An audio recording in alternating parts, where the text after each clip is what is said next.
Thank you very much. I appreciate the opportunity that we have this afternoon, especially welcome Mr. Nardelli from Rockford, Illinois, a graduate of Auburn High School. And district I represent is the proud home of one of the great Chrysler facilities. I have two questions. The first one is you're claiming that no one can buy new cars because the financial crisis has negatively affected the captive financing arms of the big three automakers. However, yesterday we heard from the bankers, and we've also heard from the credit unions, that they have tons of money to lend to car customers. What steps are you taking to get the word out to auto dealers and the general public that they shouldn't just use your financing companies to facilitate car and truck sales? If I could start with that. We've recently actually begun a national advertising campaign to do just that, and basically offer through our dealers, and the customers can directly go to websites of all potential financing sources, because we welcome banks and credit unions. We've actually got some specific work going on with the credit unions to try to get them more back in the auto finance business. So we're very enthused. Those are local credit unions and local banks? Yes. Sir, we have gone to two major banks. We have given one of them half of our country, 4 of our business centers, and to date, through this new pilot, they basically have had access to about 1,500 opportunities, 1,500 loans. We have approached Ron Gettelfinger and asked him to help us approach credit unions across the country to see if they're willing to help consumers get access to auto loans to help create some infusion of cash back into the system.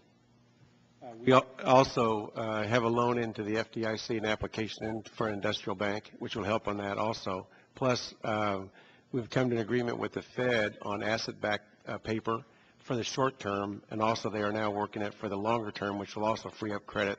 So our Ford Motor Credit Company, as you mentioned, can offer the loans to the customers. Well, the reason I ask that is you're asking for taxpayers' funds for people to buy cars when, in fact, the private sector already has the money available. The second question, if you were given the $25 billion today, the additional $25 billion, exactly what would you do with it? Where would the money go? Yeah, the money will basically be used as a bridge financing, because actually private capital is where would it go? Is not available to us at this time. Where would the money go? For us to continue our capital expenditures on our Ford programs, to continue our product development and research and development, to be able to pay our suppliers, employees, and retirees. All right.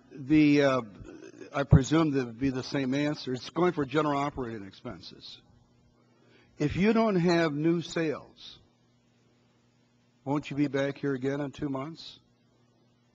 We've built as we explained earlier, we built our estimates on the amount of funding we need on an assumed level of auto market sales next year. In our case, about 11.7 million light units, which we have viewed to be quite conservative, given that that would be the lowest level the U.S. has seen. The reason I asked the question is, isn't it better to give a $3,000 or $4,000 tax credit to any person who buys a new automobile, so the money is directly infused into the automobile industry, no bureaucrats to screw it up, no testimony such as we had yesterday that there's no game plan on how to spend the TARP money, no need for testimony. The money would go directly to all the automobile manufacturers in the country. Isn't that the best way to spend $25 billion? Well, sir, there's no question, given where we are, we're open to any suggestions, and certainly a consumer tax credit would be great. The reality of that is the industry has fallen from 16 million last month to 10.8. So before that is a benefit, the consumer has to have access to a loan to be able to get credit. The consumer has access to a loan, Mr. Nardelli. It's the local credit union and the local bank. The money is there. It's there. Well then, sir, certainly the increase in the balance sheet, the reduction in debt to equity from these banks, they need to let it start flowing. Well, I thank you. Gentleman has the last comment. Did you have a last comment you want to make at the time? No, the comment, Mr. Chairman, thank you, you're very generous, is the fact that if car sales don't pick up, you're just throwing money at a problem. That's what my union guys are saying back home. They're saying unless there's a plan, all you guys advertise on television are the big trucks. Why not the little cars that are made in my district, the Caliper and the Patriot, the finest, smallest car in the world?